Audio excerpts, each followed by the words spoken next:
Live Hope and Planet Please are celebrating Earth Day every day, and we are very excited to talk to you about the guest that we have today. Live Hope and Planet Please every day are with you, and they're helping healthcare workers from all around the world with their necessary protective gear. Every contribution counts, and only acting together we can make a difference. So please donate to www.livehopefestival.com and to www.planetglease.com. John and Emerald started working with Migo in February of 2020 with a lifelong desire and studies in water. It felt like a perfect fit. With strong indigenous roots, Emerald is Apache, maternal, and Tiano, paternal, which has led her to find projects working with the First Nation people to clean and facilitate water. Emerald and John are currently residing in the Dominican Republic, working on water projects involved with cleaning rivers, waterways, recycling plastics, and collaborating with the global coalition to cultivate healthy coral reefs in the Dominican Republic and beyond. So I'm happy to introduce you, John and Emerald. Hello. Hello. Hello, Hi, everyone. how are you? I'm excellent. Thank you so much for having us here. So nice to say hi to everybody as well. Yeah, I You're almost feel welcome. we've mainly just been with each other, so it's like coming out of quarantine and saying hi to the world. It's really great. Nice. So you've been in quarantine as well there in the Dominican Republic?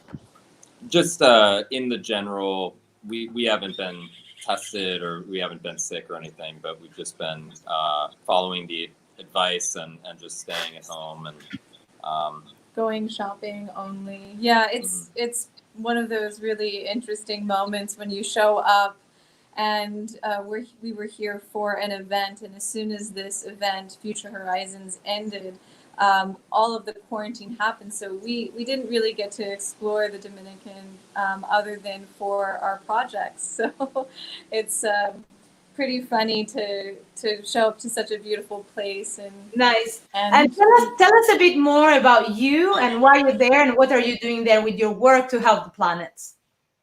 yes. So a little bit about me. I have been teaching in nutrition for about 17 years.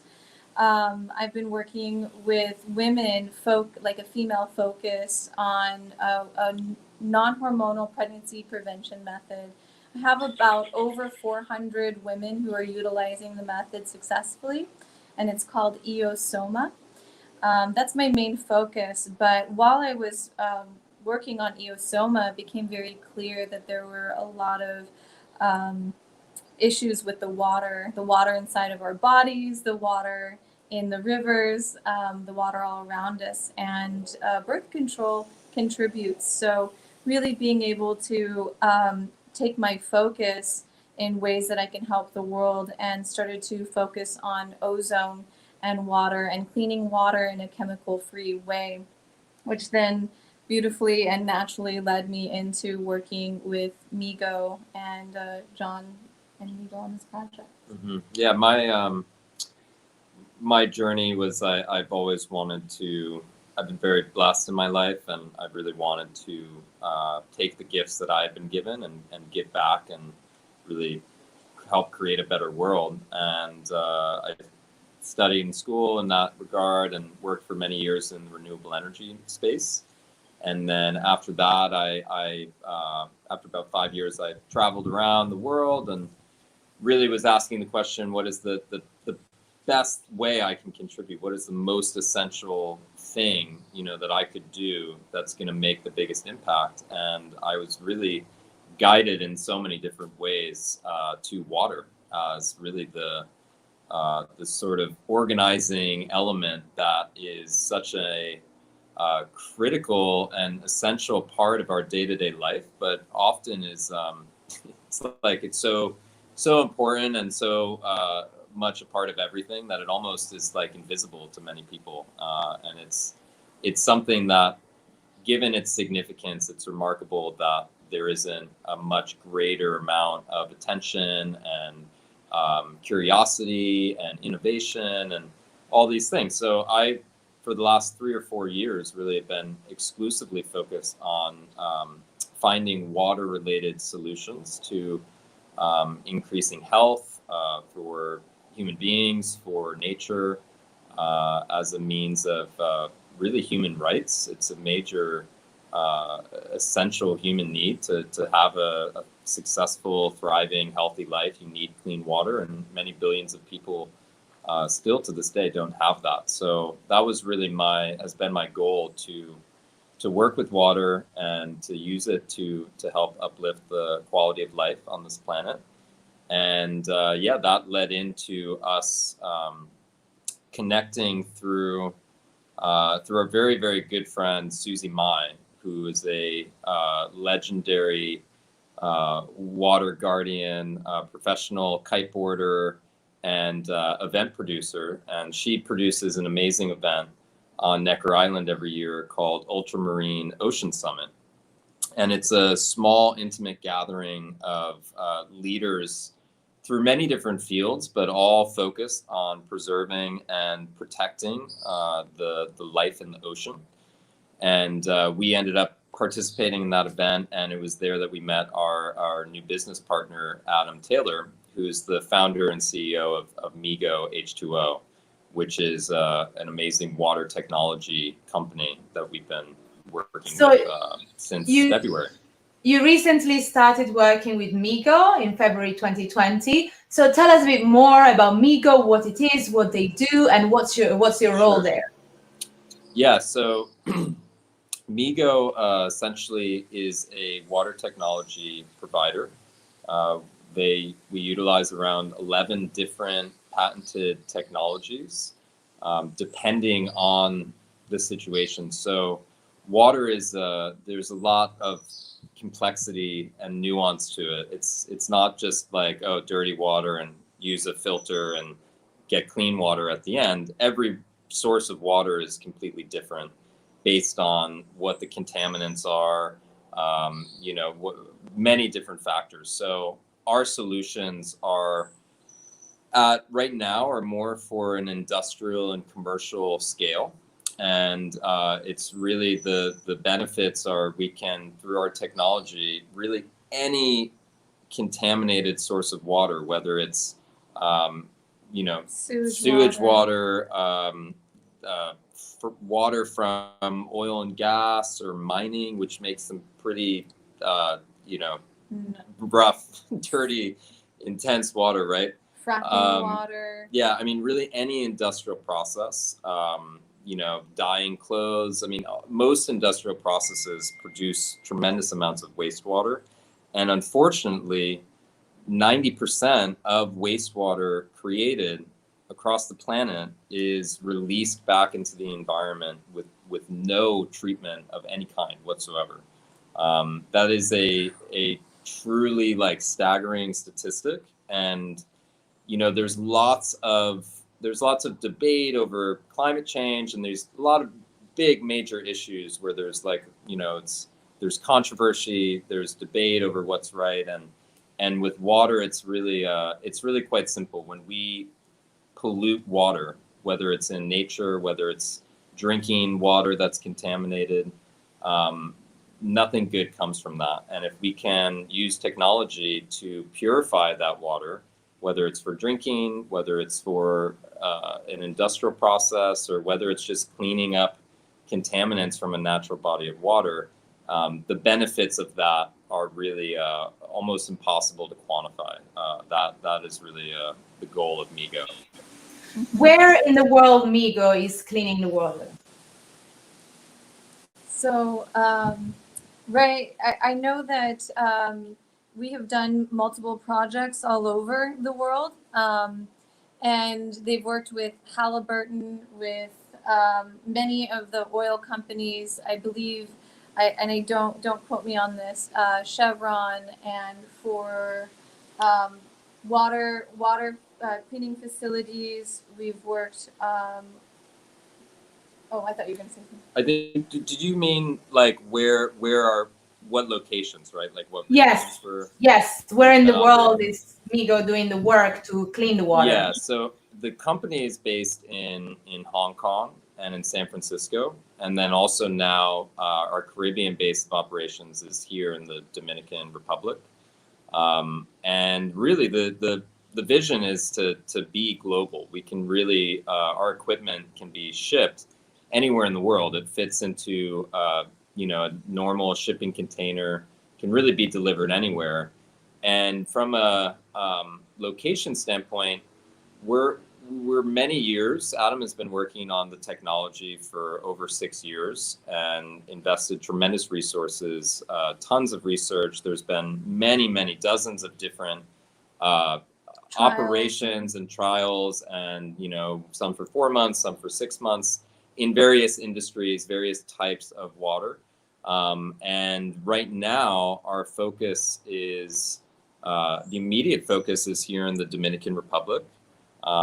The idea is to use the projects that we develop here as a showcase for the Caribbean region, but also just there's certain similarities between island infrastructure systems, similar challenges, so similar dynamics. So really what we're looking to showcase here is how our technology can support cleaner water for drinking, for bathing, but also cleaner water for the environment in island environments where tourism is a major draw. So having clean water and healthy environment is really important, and something we want to feature. Beyond that, we're also very excited to be exploring what we can offer and what we can bring in terms of cleaning water in the Standing Rock region, and also any First Nation region and nation, because there's a lot of water challenges there.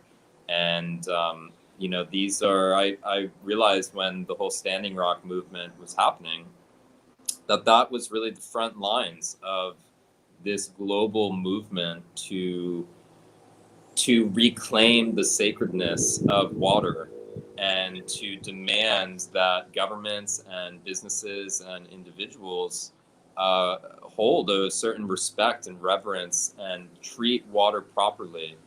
And it really pains me in some ways that in those regions, the Standing Rock communities and First Nation communities, these people are on the front lines of advocating for clean water, and many of them don't have access to it themselves. So that's really one of our major initiatives, is to explore doing that. And one of the really exciting things is because of one of the technologies that we utilize is a technology called graphene. And without going really into the details, it's a nanotechnology that is a very, very fine molecular mesh. And basically what that means is that water molecules are able to get through, but larger molecules are stopped. And that includes even radioactive isotopes like uranium or cesium. These are a major issue in many regions, including Standing Rock. There's some uranium mining that has happened there even before the whole oil pipeline thing, and that contamination is in the water, and most technologies are not able to get that out. So we're really excited about what we can do in those regions. I do also want to add onto that. There are other patents in the technology that remove the radiation. It's just really beautiful to have the graphene at the end of the process to just kind of go through the water with a fine-tooth comb. So there's more than just one technology that's working with the radiation removal. And again, that's kind of unique for water filtration. And one of the beautiful parts about the Migo water technology is that it is able to clean the water and sorry. Bird. No, I just get a little stuffed up. So anyways, the water had its initial introduction into cleaning when it came to oil runoff and water, like that was like used as a byproduct for the water or for the oil processing.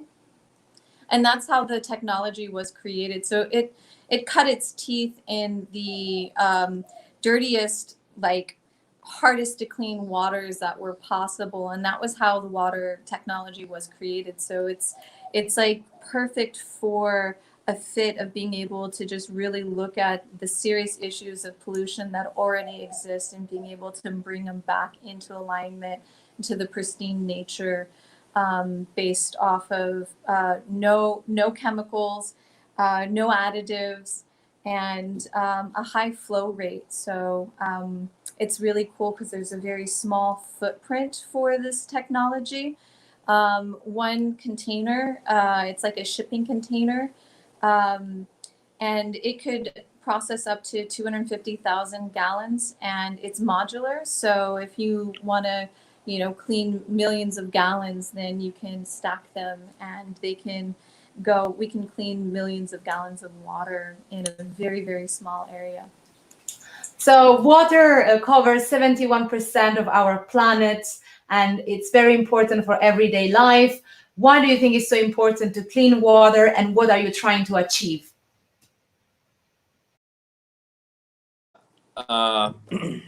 Well, there's literally not from my understanding, there's not a single biochemical process in the human body or in really any life form that is not completely, orchestrated, and where water is like the essential driving force behind that. So, for example, we're so used to seeing the double helix DNA structure, but what geneticists know, and what anybody really deeply studies DNA realizes, is that structure that we all know and are familiar with is completely encased in water molecules, and the dynamics around how this water that is surrounding our DNA actually functions and is an integral part of how our DNA expresses is like very much an under researched and not very well understood thing. So that's just one example of how water is just an essential part of understanding how life works. So we also know that water is this is one of my favorite things that really I've been studying, is that you have all these different religions and wisdom traditions all around the world, and you have many varied beliefs, many of which are contradicting to other traditions and all of that. But one thing that almost all religions and most, if not all, wisdom traditions, indigenous belief systems, there is a shared understanding and agreement that water is essential for life, that water is this sacred substance. Many believe it's a living being unto itself, and that it has a consciousness, and that it has that it's essential for life to exist. And that's a really beautiful concept for me, because we have a world where there's a lot of divisiveness, there's a lot of conflict between different traditions and cultures, but water is one thing that actually most cultures have very, very similar beliefs about. And they're very straightforward and obvious. We all know if we go without water for a day or two, we realize very quickly how much we really appreciate this substance. So for me, really, the long-term goal is to really create a movement around water as a human right, as something that we can all really unite around, to collaborate and work together in many different ways all around the world to ensure that the water for people is clean, that everybody has access to clean, healthy water, and that also, once we utilize that water and, it's going back into the environment, that we're also treating that wastewater and being responsible in the cycle. Because at the end of the day, that in LA, for example, they pull water out of the sea, and they have a desalination plant in development. But their sewage also empties out really into the same body of water. So there's very nonsensical ways that we've been, basically, we put the wastewater into these bodies of water as if it just magically takes care of itself, and then we use that same water to drink and to bathe, and that just doesn't make any sense. We really need to be sure that we are treating any contaminated water that's going back out into nature. So that's really what Migo is all about. Right now, we are very much a industrial, commercial scale company in terms, our basic system, this 250,000 gallon per day system is, depending on how it's operated, is between, $3 to $5 million. That represents a substantial... And John, I wanted to ask you something, because it was very beautiful, the message that you say, how water connects everybody in the world, and it's the same body of water that we need to take care and make sure that it's clean. So you work with Migo on the industrial aspect, but what about the citizen of the world, how they can be eco-friendly with water and what they can use? Maybe they can use filters to keep the water clean. What do you suggest or recommend for people watching at home? What can they do? Sure.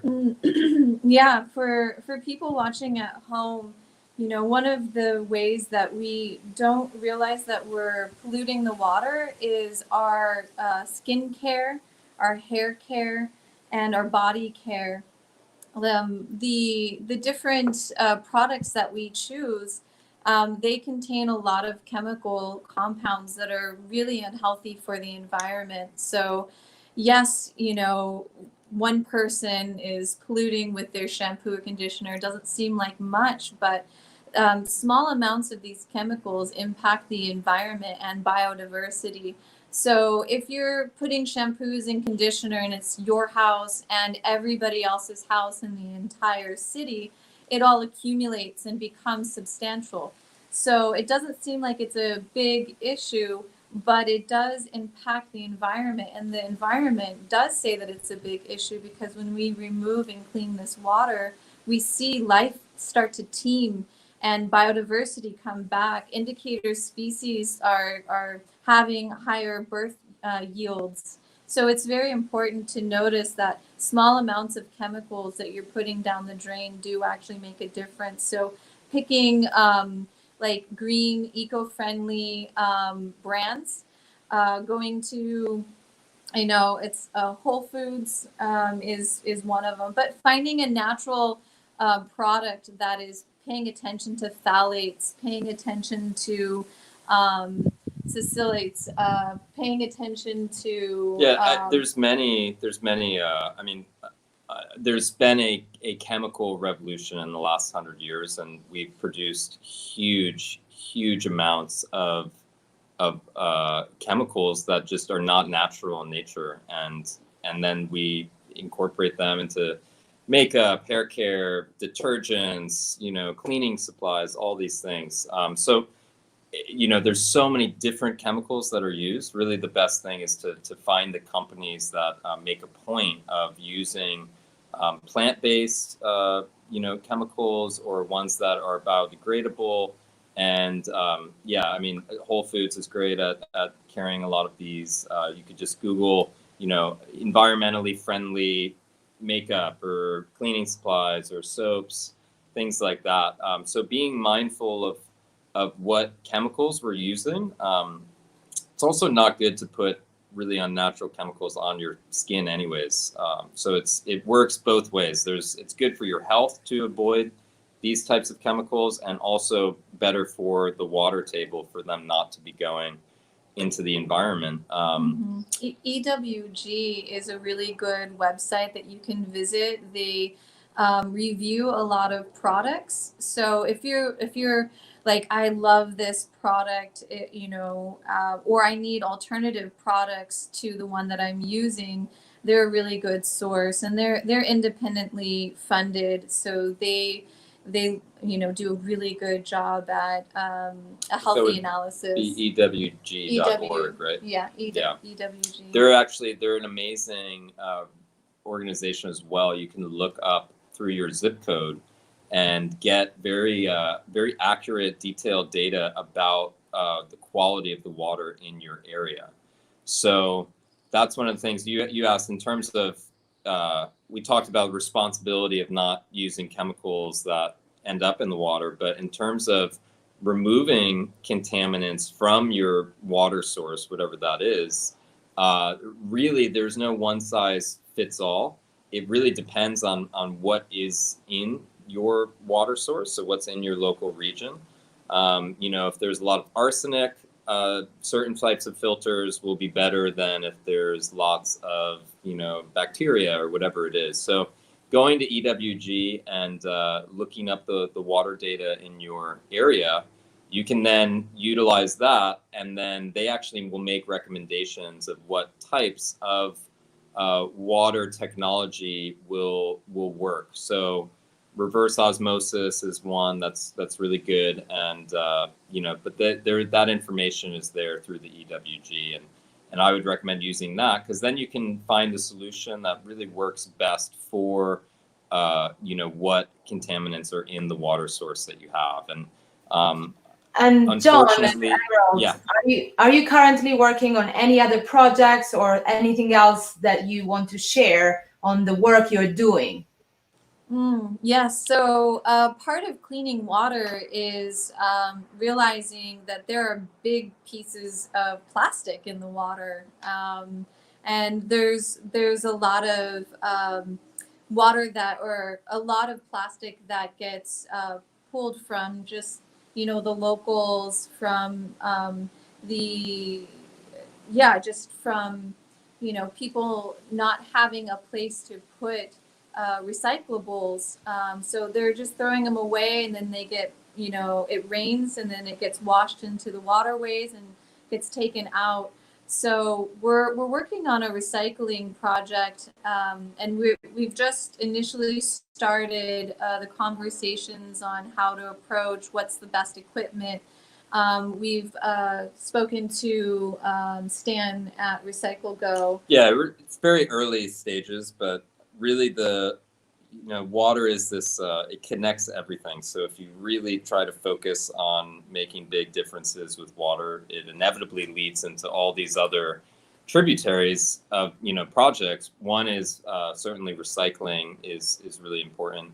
We're working on engaging the local communities to provide education to help reduce the amount of, chemicals and detergents, things like that are going into the water, as well as the pollution. And then the waterways. So cleaning the waterways, and the recycling that is happening will help us to create other projects that will create jobs, education jobs. Jobs to collect the recycling, and then there's also talks about a art project that will be involved with that.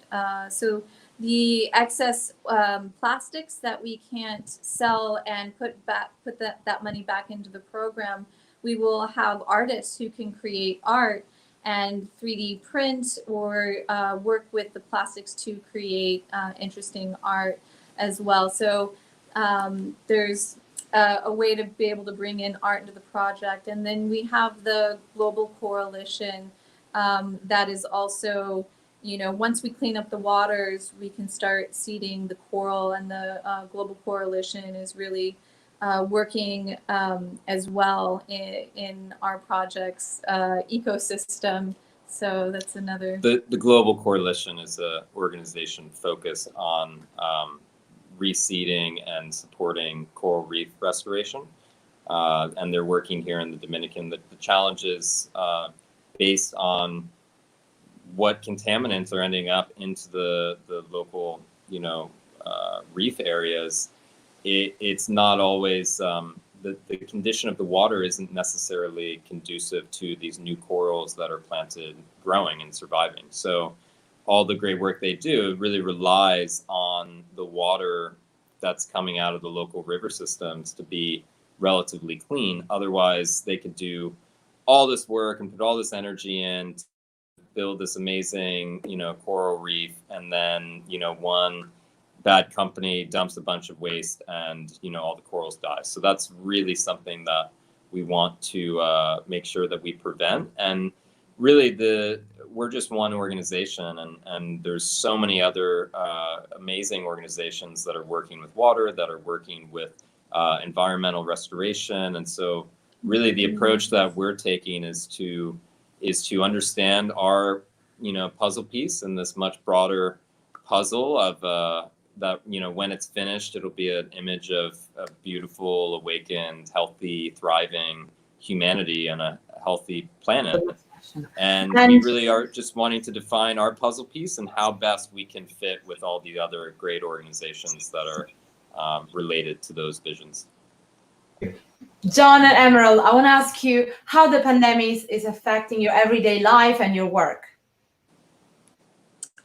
Well, I think in some ways it's, we're home and we're confined, but in other ways, it's allowed us to be more productive. I feel like there's a lot of space to be able to set up meetings and to be able to get projects that would normally take quite a bit longer just because of schedules not lining up. It's a lot easier to line up meetings and envision and see how we are going to move forward as soon as the quarantines lift. So it's affecting us because we aren't able to experience the nature around or go to locations and be able to have meetings in person. But at the same time, we are still quite able to function. And I feel like there is a sense of, as we come out of this quarantine, we will be ready to hit the ground running on a lot of these different projects. So it's affecting us.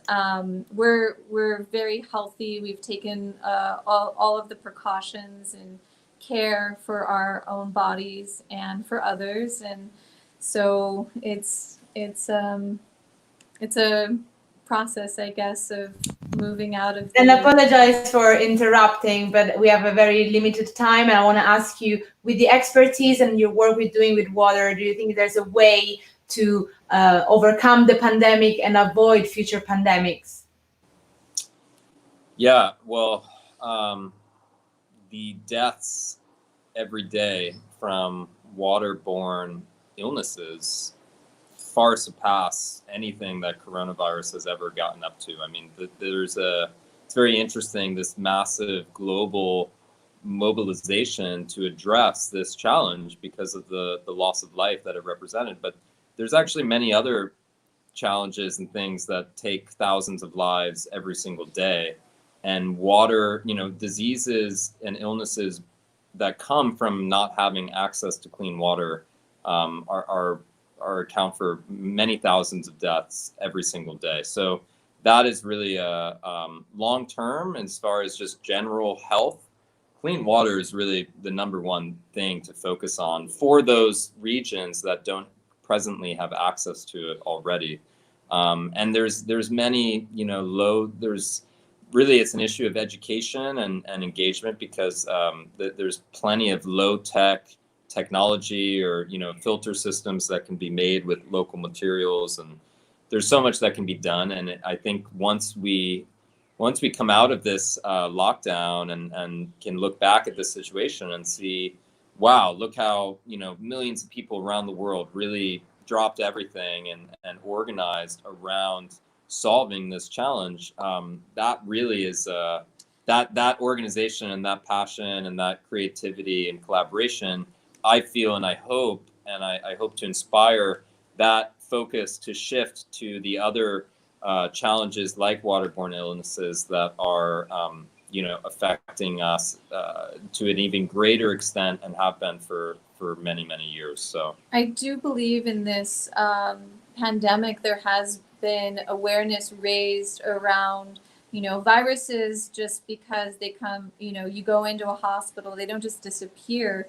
And there is an awareness around that the water and the waste that's coming from medical facilities are not being cleaned. And so you have active live viruses that are just, being washed down the drain and directly into the sewage. And so, being able to raise awareness around getting medical facilities to have proper filtration processes that they're able to, pull out or being able to have their water cleaned that is coming out of their facilities as a priority, because where does that water go? It gets treated and brought back to people, and there are many exposures from the point of where it's leaving the medical facility. So I think that being able to raise awareness for people to have legislation put into place, and also just, I'm sure the medical facilities themselves would really want to have something that's economical and capable of being able to make sure that they're not polluting on a massive scale.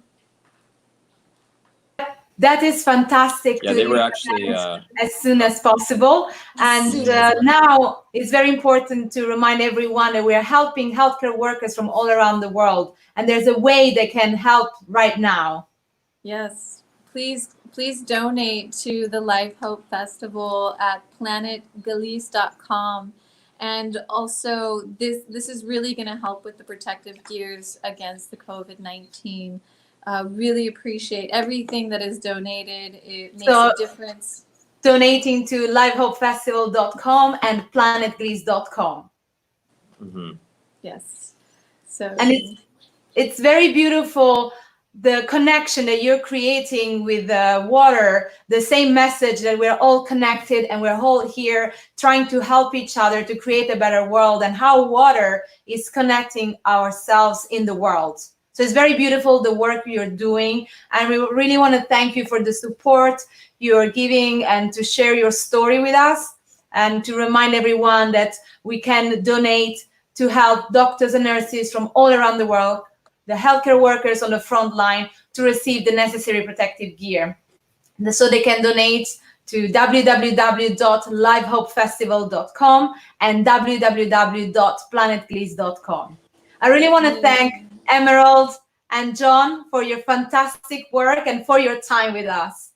Oh, thank you so much. Thank you, Global Coalition and EWG and who? It's really I'm really honored to be a part of this Live Hope Festival and all the work that they're doing to raise awareness and funds for the people on the front lines of this particular issue, which are the healthcare workers and the really so many people, first responders and people growing food, and it's just amazing what we are capable of when we really co-create together and we really stand up for our values and work together to protect life and create a better world for us all. So thank you. It's an honor to participate in this, and thank you so much, Sara. You've been watching you host many things like this, and it's you've been doing an amazing job.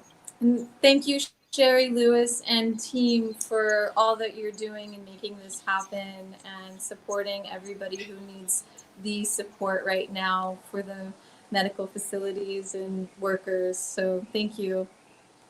And I really want to thank you. We love the work we're doing. So we want to invite you back next week. Are you free? Sure. Yeah. And we're not going anywhere, at least for another couple weeks. So we want to see more about your work and how you're cleaning the water. So maybe you can provide us with videos and stories more in details to show everyone how we can do that and how important it is to clean water.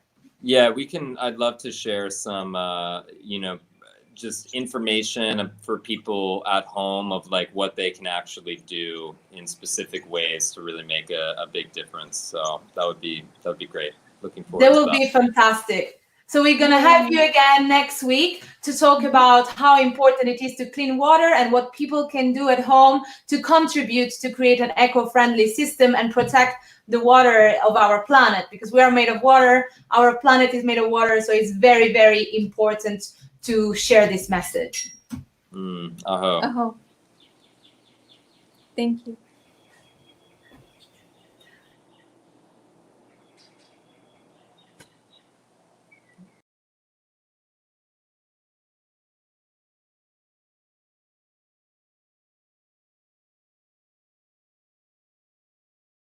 every day, and we are raising money to help doctors and nurses from all around the world, helping them with their necessary protective gear. So please, every contribution is important. Go donate to www.livehopefestival.com and www.planetglees.com. We will see you soon live with more guests from all around the world. Bye!